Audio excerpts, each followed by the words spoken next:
This week's Nifty Gifties and F5 Live is proudly powered by the Microsoft Store. Whether you're looking for a new laptop, a tablet, desperately seeking an Xbox, new games, or a whole lot more, you can get them at the Microsoft Store. And current students, faculty, parents, and active military can save up to 10% on almost everything. To learn more about the discount and to browse the products that are available, you can go to f5live.tv/Microsoft. Speaking of Apple and the App Store, obviously we've been following this story for it feels like 100 years now.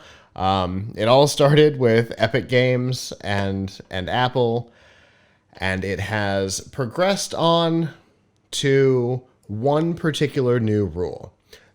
Then in the United States, Apple will be required to allow developers to use third-party payment systems for in-app purchases.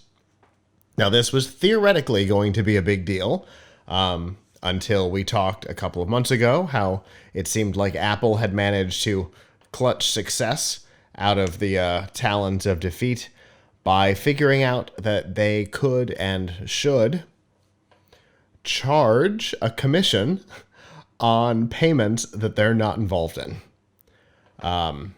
This report came about, I think, at the end of December of last year, that they were considering putting a commission fee on top of these third-party payments. And this week, because of some new legislation in the Netherlands, we might have a sneak peek of what that'll look like. Normal App Store payments, Apple charges a 30% commission. And in the Netherlands, they're planning to charge a 27% commission on third-party payments, which they have zero to do with. They don't facilitate. In fact, they have fought against it, and they're going to charge almost the same percentage for something that they're 100% uninvolved in as they do for something that they're 100% involved in. Now, here's my take on this, Abram. I feel like they have just done one of two things. They have either admitted that after all these years of saying that the 30% was fair because of how much, how much more streamlined the payment process is by going through the App Store, they have now proven that no, it actually is mildly beneficial, because they believe that the other system should be 27%. Or they're finally admitting, and these aren't mutually exclusive, and or they're finally admitting that the 30% is actually about trying to keep infrastructure costs and pushing them to the developers, and that very little of it is actually about payment costs. Well,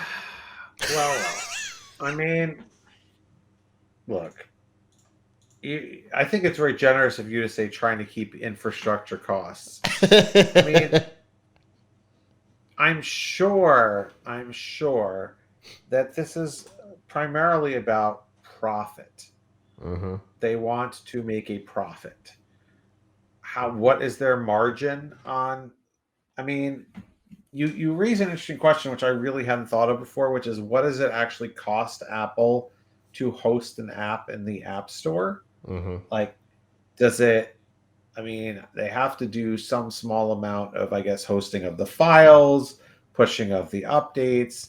They have to maintain the store and promote stuff. They have to hire people to moderate the store and approve things. So, it's not a cost. Plus all the work. Plus all the work to make APIs available, all of the development environment stuff, all of that comes around the cost of running the store. So it definitely, costs them big money to run a store. On the other hand, they run the store because they make, money off of. They make quite a good money off of it, and also without the store, the iPhone itself has a lot less value. Mm-hmm. Who knows what the iPhone would be worth if Apple didn't run a store. Right. And I don't know what the We world would be like then. we But could ask Palm or BlackBerry. right. So I mean, they even if they didn't make a dime from the store, the amount of you know money that they make from selling iPhones probably justifies what they put into the store, Sure. right? Uh, Plus, they're certainly going to be getting money from from all of the paid apps that people buy the app, right? They take a commission on that. True. So even if they didn't charge people for third party payments or first party payments, uh, they would still be making money on anything that was a paid app in the store. Now, maybe what they figured out is that more people are getting sort of free apps where the service is the money, and that's where Uh the huh. real money is made is subscription revenue. Or Um, freemium, pay to right, play, pay to win kind of games and stuff like that. Fortnite right, are is our great example of that. right. So, for all of those reasons, it seems like, um, yeah, for all those reasons, it seems like they just want to make a profit, and let's let's not. I mean, the value of a payment service, like, what does it really cost? I don't know. Like, I don't know what it costs to process a transaction. Like, I know that because we're working on setting up a brick and mortar business, unrelated to all of the things that we're doing now because we're crazy. I know that I've gotten offers for free payment hardware, a $1,200 POS system, and 27-cent processing fee and 0.01%. That and and that company is making money somewhere. right. So in other words, it's not like the amount that they're charging is way out of whack for like what I mean, I'm not sure though if Apple's a credit card processor, so maybe they have to pay a credit card processor to process credit card payments. I don't know. Um, They're a credit card issuer at this point, so I would guess that they're probably a processor. yeah, you're right. Um, Today, it now does, if we were talking 5 years ago, I would have said almost certainly they're paying somebody to do it. right. So who knows? But whether they are or not, but the bottom line is like they're making so much money on this. There's no way that like but yeah, it is sort of an admission when you say like, oh, 3%, there's a 3% difference between them handling your payment uh and you handling your own payment. But realistically, it's not about that, right? Like they just want your money. And it's punitive, right? Yes. Like, yeah, you want to do it? Sure, you can do it, but it's not going to really save you any money. In Yeah. fact, it probably costs you more because even if it's 20, even if you're saving 3%, I'm sure it costs a certain amount for them to process Uh-huh. the payment themselves. That may be more than 3%. Right. There's other costs on top of the 27%. Yeah, exactly. And like you said, it's literally punitive. They are furious about all of this. They don't like that they're going to lose cash. They don't like that they're losing 100% control over their platform. No part of this is a win for them, and they're just looking for ways to smack people around that are wanting to go this way. But we talked about this last time that we had this conversation, I think in December. How is this going to work? Is this going to be a self-reporting system?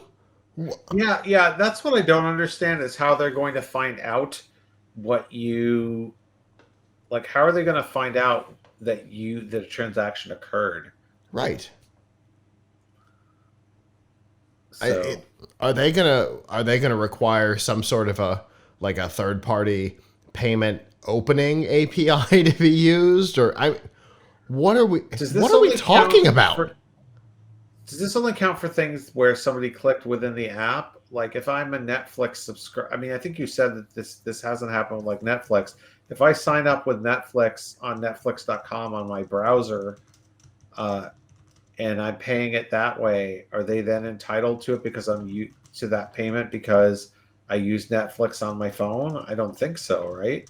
No, in fact, for a long time, that was the workaround, and then they put a policy in that you couldn't actually open the browser from within your app to do that. And then, so you couldn't sign up in Netflix. Netflix said, go to your computer and sign up. That's the best we can do for you. It's just Right. Well, you could tell people to do it. I mean, right. that's You not a great couldn't. experience because people will Right. abandon it. But Exactly. You just can't link to it. You can tell them to do it. You just can't link to it. yeah, I mean, it is. I understand it is hard to actually get people to do something when you're not linking them to it, Mm-hmm. right? Just telling like, hey, go please do this. Um, I don't know.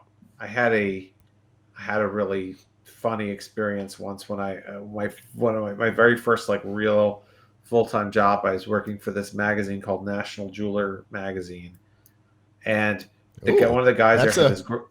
that's a new one for the list. Continue.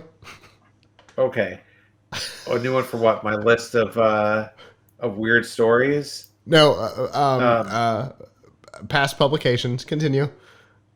okay, so I had no interest in jewelry. It was just a job that I could get. I was the web dude there. Uh, I mean, I still think that people should just give each other like computer parts instead because it's so much more valuable. But anyway, uh, Especially now. so yeah, I mean, but listen, my wife wouldn't accept a graphics card in lieu of an engagement ring. Although if it were today, who knows? Um, but the but when I was working there, one of the guys who was running it had this idea, which I thought was bonkers, and it was bonkers. Uh, that he would start. Now this is the '90s, so it really wasn't like their e-commerce was still in its infancy. That instead of he would set up a site called Jewelry Search, and folks would search for jewelry, and then it would tell them a store where they could go to buy it. Uh, and Okay. and he's like, but you couldn't click through to buy anything or whatever. And I'm like, how are you going to make money off of? How is anyone going to know that this worked? And he's like, oh, because they'll print something out and come to the store and say, I want this piece of jewelry. The best part about it too was that the stores that were listed there weren't guaranteed to actually have the jewelry. Uh, it was Okay. just like, hey, here's some jewelry. The store probably may or may not have it, but if you print it out, this thing and bring it to a jewelry store, they might be able to order it for you. Oh, Like it was we're so we're at the early days of yeah. the web wild. No, we knew this was a bad idea at the time. Okay, that I knew this was a bad idea at the time. I told the dude that this was a bad idea at the time, but But anyway, I don't think I think in the history of the site, one person or two people might have like printed something out and gone to their jewelry store. At which point the jewelry stores were like, I have no idea what you're talking about, but as long as you're here, let me sell you something else. Uh-huh. So like getting somebody to like go do something offline, like off of the experience when they've been on an experience is really difficult, no matter how easy and simple the thing is. Like just go to Netflix and sign up. Yeah. And Right. anybody who tries to do any kind of marketing using Instagram knows this, right? Because Instagram only has one link in your bio. You can't put clickable links in a post. So anybody who's tried to do any kind of marketing on Instagram knows how hard it is to not even to necessarily leave the experience. Yeah, click the link in the bio. You don't even have to leave Instagram to get to the link, and people are like, too much work. Yeah. So yeah, being able to process these payments third party through a buy now button that does a thing is going to be essential, but there's going to be no way for Apple to guarantee that they have any idea what's happening. And that's not going to make any of this better for anybody, I can't imagine. It seems like it's just going to annoy people. I don't know.